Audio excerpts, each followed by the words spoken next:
Hello, everyone. Welcome back to the Caring Neurologist. I am so happy to be talking to Dr. Sandeep Thakkar again.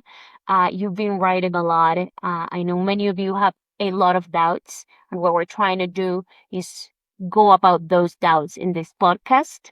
I know I'm squeezing your brain, Dr. Takar. I know I'm squeezing your knowledge, but I think that is what this is about. Yes, definitely. I don't know about squeezing, but this is more about just me getting the flow of what I come across on a day-to-day basis. And I wanted to share my knowledge, my experience, what we go through as neurologists in day-to-day practice, managing patients with neurological issues.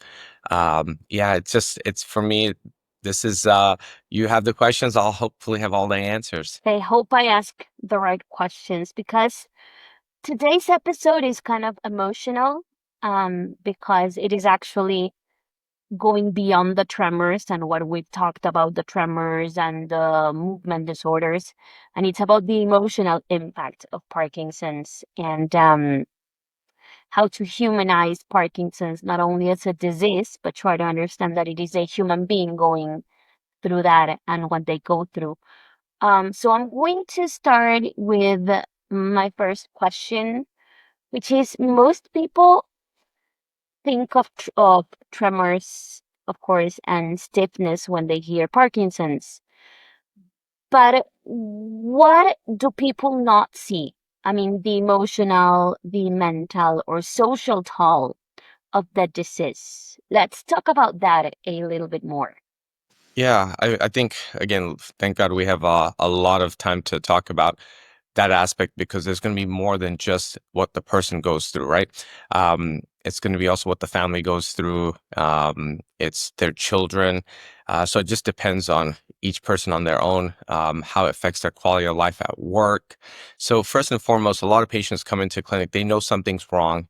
They've either seen their primary care doctor, they've been going maybe to physical therapy for some balance issues, but they feel something's off. And most of the time when patients come to our clinic, it's been at least 1 year, maybe 2 years, that things have been symptom wise not right, whether it's been their balance, whether it's been their handwriting, whether it's been their coordination, the social settings, they've been reaching for a glass and they've been shaky. So we see that the impacts physically, the patients inherently feel it, as far as sense of maybe anxiety. There's a social phobia. It takes a toll on these patients. Uh, Also, on top of it, maybe the loved ones, spouses, children have commented, "Hey, have you got that checked out? Is there something going on?" And these things weigh on their mind. Um, Even more so when maybe they're, so to speak, the breadwinner, or they're the ones supporting the family. The financial aspects that take a toll on patients. That what happens if I can't work? What's going on? We see those type of situations. I mean, it's multi-level. And going even back to say balance, have so many patients who feel anxious about walking, um, and feeling unsteady, but they don't want to admit it, if that makes sense. And by the time they come into the clinic, right? If by the time they come into the clinic, there's something else they feel that it's an issue for them, and so we do have to parse that out. Uh, but at the same time, we do have to at each visit talk that through with the patient. Um, Dr. Takar, and this is, of course, my hypochondriac side. Um, How do we, because you said people go to you because they feel they have handwriting problems and, or maybe they fall down. How do we, as normal people who are not doctors, uh, can we tell the difference between what is a normal problem with handwriting and something that could be Parkinson's? Is there something that we can see, or whatever problem we see, we should consult a neurologist? Yeah, and I think, that's one of the symptoms that come on early about handwriting, penmanship, fine motor control. We've talked about kind of tremors, and some people may have a little bit of shakiness when they write. There's different types of neurological conditions that do cause shakiness in penmanship or changes in penmanship. So maybe some people are weaker, so they can't grip as hard, and it doesn't look like they're printing well on the paper. They don't get like a good connection of the ink. Or when it's with Parkinson's, more times than not, it's they're starting off to write, but it gets smaller as they keep writing. And so when you start seeing that, we call it micrographia. And so as they're writing, the graphics of their writing, their penmanship gets smaller. So micrographia is what the term we medically use, but it is the smallest of writing. Sometimes maybe their signatures not as clear, get smaller. Whenever there's a fine like line that they have to write in between smaller areas, it gets even smaller and it's hard to read their handwriting. Those are the type of symptoms that one uh, may want to look into. Fortunately, we have certain tricks and therapies that we can utilize to treat that. Um, so you meet, um, well, this person comes to your consult, and you meet these patients at what we could actually say it's their most vulnerable moments. So how do you approach that very first conversation when someone is newly diagnosed with Parkinson's and is, of course, terrified of what lies ahead? Because when they tell you you have Parkinson's, um, you think your life is over. Yeah,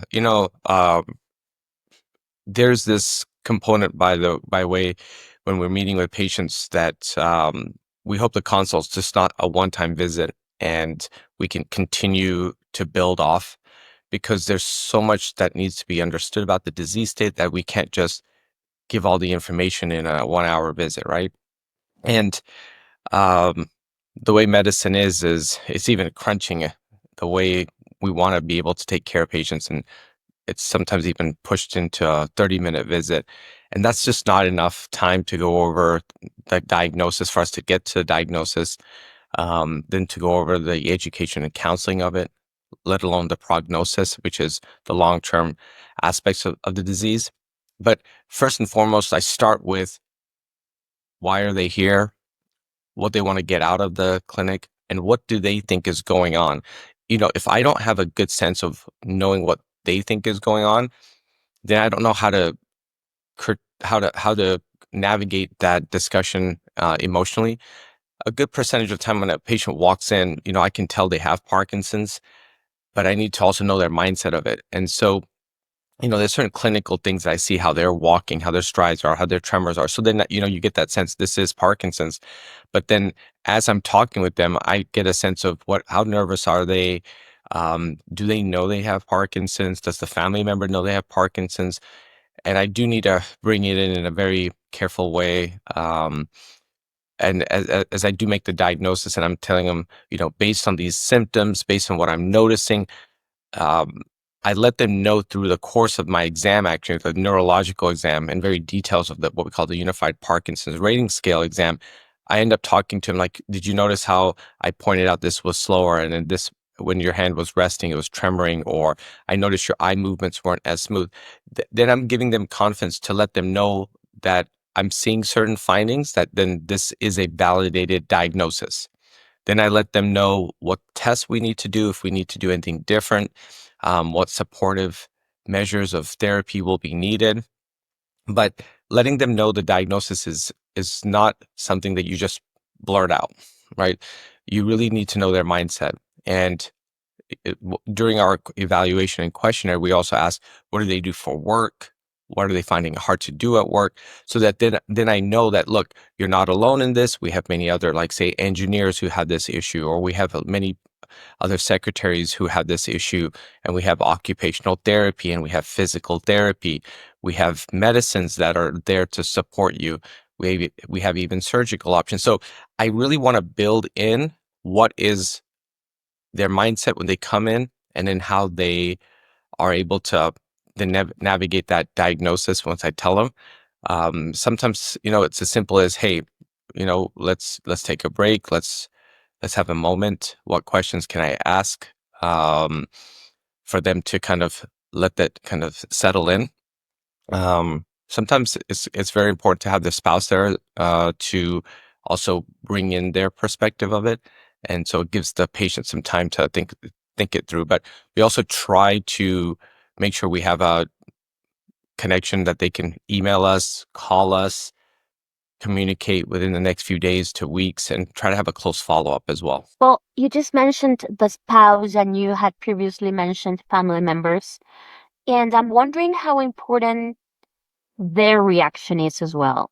Because I'm thinking and that the patient may not go crazy about it. Um, but if the family members or the spouse start freaking out, it's going to be more complicated on the patient. So how important is it to talk to the family members as well? And that's the whole part is when the patient's there, it's not about just the patient, right? This is a family disease. What affects one person affects the other. Making sure that when we're having the discussion, the family member is also involved.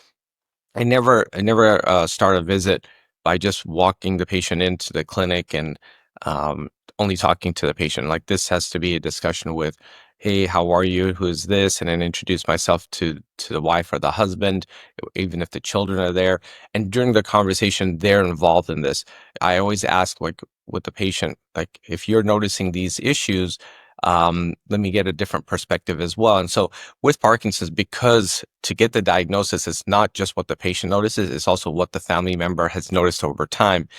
The spouse's feedback is essential. One of the symptoms that patients have that they're not aware of also is their changes in voice, how their energy wanes during the day, how short their steps are as the day goes on, not just over time, but just even within the day symptoms arise. But the one key thing that they are not truly aware of is their sleep patterns. How are they, turning in bed? Do they talk in their sleep? Do they yell in their sleep? Once in a while, once every 2 months or 6 months, there may be what's called REM behavior disorder. Someone talks or yells in their sleep and they don't know it. They get woken up from their sleep, but they didn't know what happened. But the spouses kind of actually hear that. So I have to always ask the spouses, have you heard these things at night? So I do engage the family members in this. And then also, again, you can tell and get a sense of, is there any nervousness or stress that the family member is going through? Have they been taking on more tasks at home? Are they taking care of the billing because maybe the patient can't do certain tasks like they used to? And so you do gauge a lot from the spouse or the family member, and you feed off of that. Um, so in your years of treating Parkinson's patients, what is the most common struggle you've seen them face? And what is the most common struggle you've seen their family face? Wow, I mean, and again, these questions they're deep because the common struggles that patient faces, there's the emotional component of it, right? They're not their same personality. They maybe not how they handle stress. I'll say how they handle, tasks and timelines. Um, that's one aspect of it. It makes them, again, goes back to the anxiety, the lack of motivation. We start seeing that as well. Um, but they lose a sense of their selves because of confidence. I think that's one of the biggest things I end up seeing as time goes on, that their confidence is waning. And again, that's just the emotional aspect of it. The physical is the social activities that prevents them to maybe that they want to go to. Maybe if it's hiking or enjoying certain exercises with friends, if it's keeping certain routines, seeing family members, whether it's going, if they're a little bit more older and they want to go to grandchildren's games, maybe they don't want to go and climb steps, in the bleachers. So there's multiple things that end up happening, but it's basically what makes them happy. And when you start seeing a trend down that way, is when that's the more common kind of aggravating features for the patient. You just mentioned when it's older people or younger people. I'm wondering, is when you diagnose a patient, is it harder if it's a younger person than if it's an older person, or is it the same for everyone? Yeah, each situation to their own.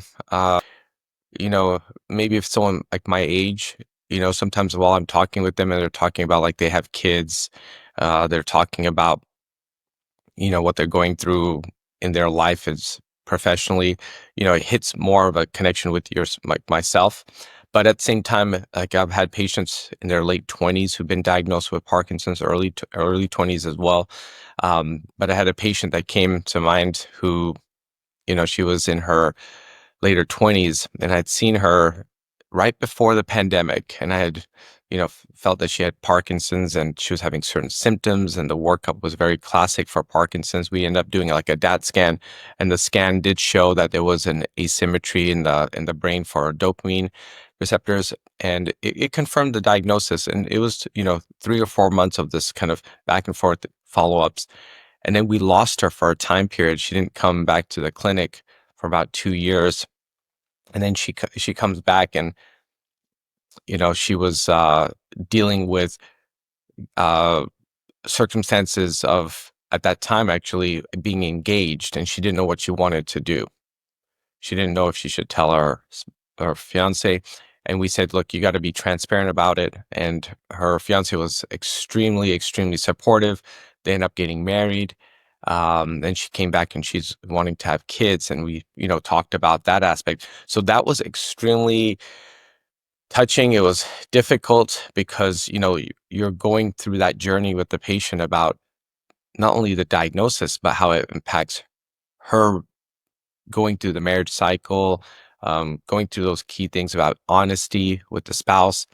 And then, she wants to have kids. And then that was another hurdle that she wasn't sure if she could handle it.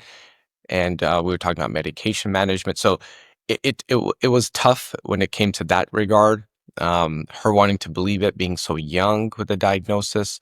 And that was really, really hard. But by no means is age a limiting factor. We see that on a day-to-day basis, 65 and older patients coming to our clinic, you know, if they're 80, if they're 90, the term of Parkinson's is such a impactful, you know, diagnosis, right? So it is situationally, each person can take it so strong. So to give that diagnosis is never easy on our end.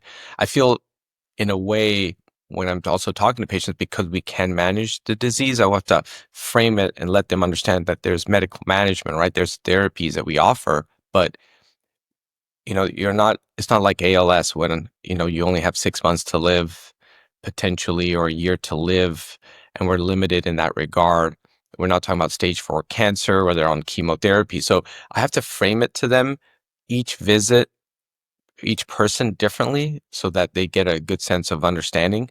But it's extremely draining uh, to, and I say draining, emotionally draining, each time to give a diagnosis. Well, I am in shock about the 20-year-old patient. I mean, I guess we've talked about it with cases such as Michael J. Fox. We do know it's not a disease that only hits 80-year-old patient, but a 20-something-year-old, it's kind of shocking.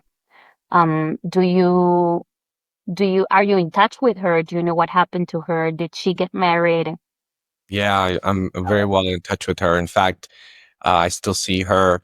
I saw her actually 2.5 weeks ago. Um, she's doing extremely well. She's on a brand new therapy, which is a continuous pump of dopamine, which just got approved here in the United States. And this pump is called Vyalev, and it's delivering dopamine in a continuous fashion, um, where she is much more stable. She was on oral medicines that were working, but not working well enough, and we switched her to this pump. In fact, when she came in, she was extremely happy, and she's been in a better state of mood. She went to Disneyland with her sister, and she went to Disneyland with her daughter. And her daughter's 2 years old, so she's extremely happy when she gets to go to Disneyland. Truly happiest place on earth, and she's able to walk the park well. And if she's feeling low on energy, her maybe she's not walking as well, she has a button on her pump that she can just press and then it delivers more medicine. So yeah, she's in a better state overall. She's able to work well. Even her colleagues have told her that that something's different about her. And so that makes her feel better. And again, fortunately, we have these therapies, these options for patients. But it does take a toll. It does take a toll. She's in her early 30s now, and she's living life to her fullest, and she can. So, yeah, it's rewarding as well to see such changes. Uh, and I would say that even in the process, we're thinking about future clinical trials and things as that. So this isn't we're not done yet. We haven't completely provided everything that we can. We want to see what the future is until we get to that cure. I got caught up in the story, but I'm going back to what we were talking about and how you, as a neurologist, address this emotional and family dynamics in your practice.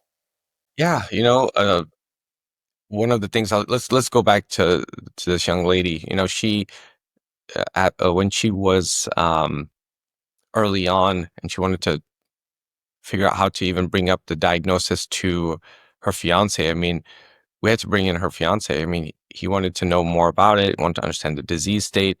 So this is something that you don't hide, right? This is something that you want to be incorporating family and friends. You need the support. You can't do this alone. And if you do try to take on any health factor that is degenerative or if impacts you physically, emotionally, and you take it alone, it's harder. It's harder to manage it going forward. So you do need the support of friends and family. Those that are single, you got a friend circle, you get someone supportive. And if you don't, then this is where, we're involved, right? Like we have to get patients in with maybe a social worker or a marriage family therapist or any counselor. That's important. We try to take on as much as we can, but we're not enough. I think professional help, getting some form of psychotherapy, cognitive behavioral therapy. We get a lot of patients into meditation. I think these are all avenues that we can all take. And so it's important to understand the social structure and fabric that the patient comes from. Um, I'm guessing that many Parkinson's patients go through or experience a loss of identity. I mean, who they used to be before the disease, plus mm, trying to understand that they are still a person and not just a person with Parkinson's. Um, so how do you help them redefine who they are beyond the diagnosis? Like, you are not only Parkinson's. Yeah, it's a situation that we have to kind of always work at and build on. The more symptom control we have, the less they have to be reminded of their disease. Getting them back to those quality of life activities that they were enjoying is a big part of it. When they're not able to do their day-to-day activities well enough, if they're not able to do their work or socialize with friends and family, then it is even more impactful. And that's when they think of themselves as someone with their name and their disease, right? But it's our job to keep them going and moving. And I really believe that, there's some people they can't, like if they look online and they're looking up symptoms and they're trying to get as much education, sometimes that's detrimental for them. And there's some that need it so they know what to ask and what to do and where to go. So it's really their their emotional structure at that time. But as far as defining them, we get them into groups, we get them into support groups, we get them into, there's what's called rock steady boxing that they join together and they're with trainers and they're working on hand-eye coordination. So there's an actual movement um, that's going around about certain group exercises. That's key. We get patients into Pilates, we get them into yoga or Tai Chi.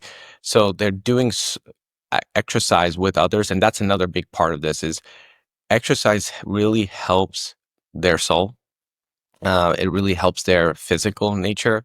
It gives them a way out of their symptoms because once they're exercising, they're moving better, and that's again, it's a movement disorder. So that they feel stronger, they feel more capable, then it's less about a disease state, and they're just feeling stronger. I got to tell you, one patient, Ursula, is a young guy who comes in, and he's in his now early 40s. He got diagnosed in his late 30s, and he's in such great shape. He just ran a marathon, so he's not defined by his disease state. I'm in my early 40s, and I can't run a marathon. Maybe I have to train and get myself built up to it, right? But it's not a disease that has to define you. And he comes in, he's so motivating. And when he completed the marathon, both he and my PA were just like, Dr. T, you got to step up your game. You got to, if he can do it, then we got to get others as well to be reminded that even with the disease state, we got to get them going. And it doesn't mean that you have to run a marathon, but going above and beyond what you believe you can do, it can be accomplished. Well, I was actually going to ask you, do you talk to, when you give a diagnosis and it's that very heartbreaking and complicating moment, do you use other cases to show them like, hey, so I got this guy, he just ran a marathon, and I have this girl, she just went to Disney World with her kid. Do you tell them that to give them hope? Always, always. I think one of the things that we can offer patients is real world examples, right? Real cases. Um, that I think that's where patients come to see us, is because we have these experiences, right? It's not just how much I know, but it's what we've seen. And so the real world cases are key. It's part of the counseling that comes with the disease state, it's the education that comes with the disease state. Uh, that's the experience I get with other medicines. And even when I try, someone on a new therapy, it's very specifically that, hey, we're going to try this, and this is what we've typically experienced. What patients see and on advertisements of a medication, and they have this as a side effect, and this, and then what we can tell them is, look, this is what we've seen really in the clinical trials, and this is what people are actually experiencing are different. um, and again, I don't want to ever bias what patients come across, but when I'm trying to be motivational, I'll let them know the positives of an outcome. I'll let them know what people have typically been doing, what's helped others.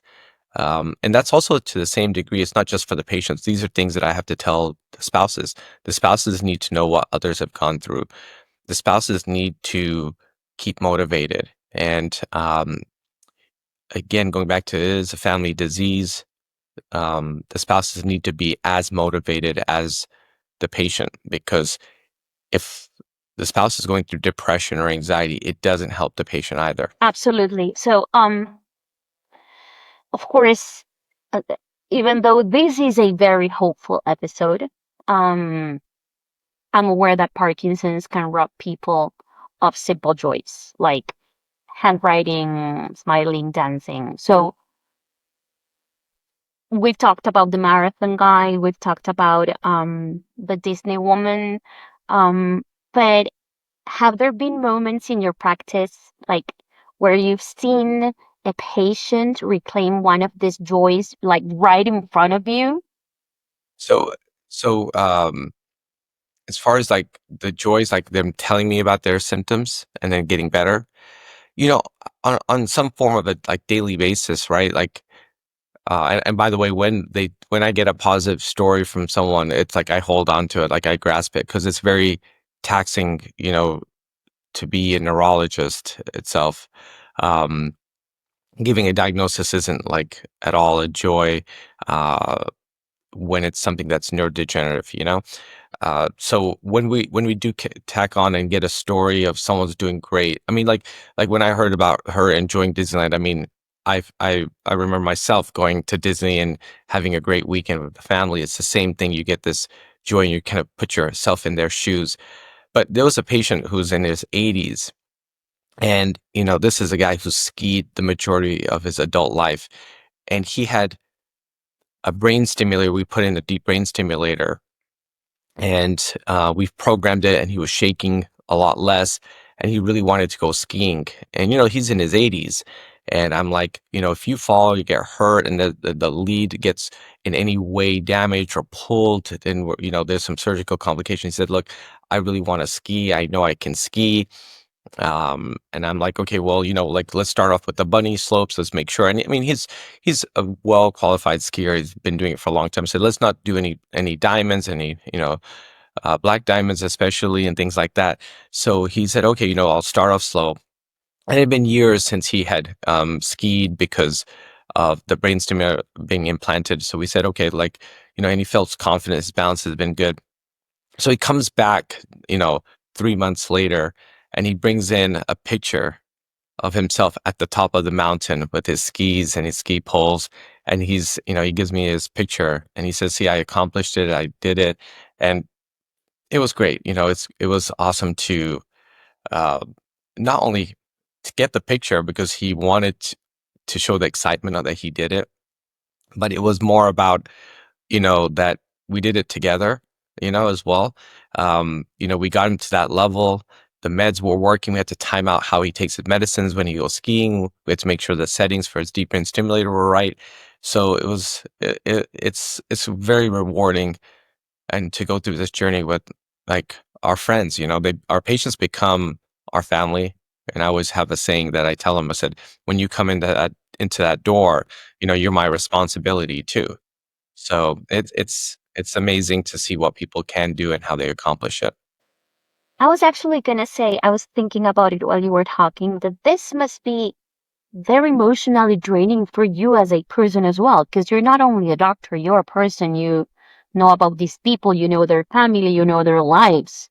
So it's probably not easy for you. And I'm guessing when you hear these stories and when you see that someone is eager to share their process with you, it must be so fulfilling. Yeah, the fulfilling part is there. And it comes just as waves, right? You get a lot of good stories, you get a lot of good experiences. And the draining part again is sometimes giving the diagnosis, the emotional component of someone crying in your office, or going through anxiety. Sometimes I get emails about certain things that aren't going well, and then we have to make sure we talk it through. So just as I give advice to my patients about exercise and taking breaks and getting to sleep early and keeping your mind in a meditative state even before you go to sleep, these are type of things that I myself have to do too, right? Like, we have to make sure, I get my Calm app, like, I make sure I put my earpods on and maybe have moments of, like, just deep breathing exercises, whether it's going for a walk. I used to be a runner and do little jogs, and as I've gotten older, the walks are more appropriate for me. But it's about quieting down the brain. It's about also just enjoying time with my kids, my family, because life itself is precious. Um, it's not, nothing's given. So you got to take advantage of those opportunities. Absolutely. You were just talking about all the advice you give to patients. I am wondering what advice you would give to caregivers who may be struggling emotionally alongside the patient, but they feel like I am not the one with the problem, so I need to stay strong and I need to show my best face because I am not the one with the problem. Yeah, those are aspects that typically, again, as you asked me questions, it's like, it's not just for the patient, right? Everything I say is actually to give also confidence to the spouse when they're there. Sometimes I have to actually call the spouse, if they didn't come with the patient that visit, just to make sure I know what's going on in their mind, with the patient there. So, the patient may tell me, they're struggling, but also their spouse is struggling. So I need to make sure to know where they're at. So it is a situation that the spouse needs to know that we have a social worker, or we have support groups for them individually.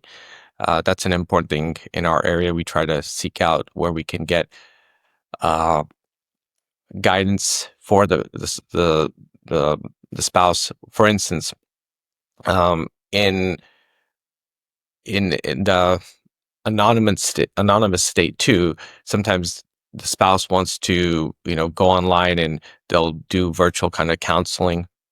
They may themselves go for counseling with a therapist.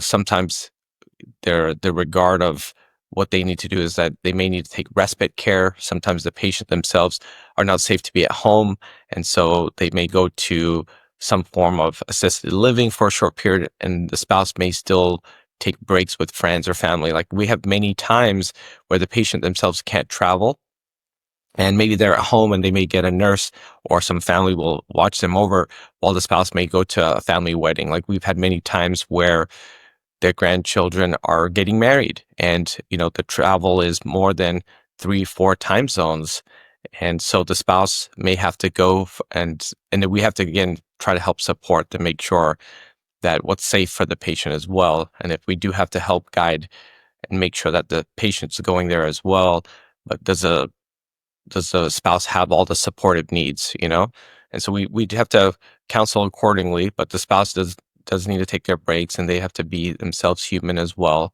Um, I would talk to you like forever, but we do need to wrap it up. So, for anyone listening right now, a patient, a family member, a friend, for anyone who feels overwhelmed by the emotional weight of Parkinson's, what is the one message that you want them to hear? Well, you're not alone.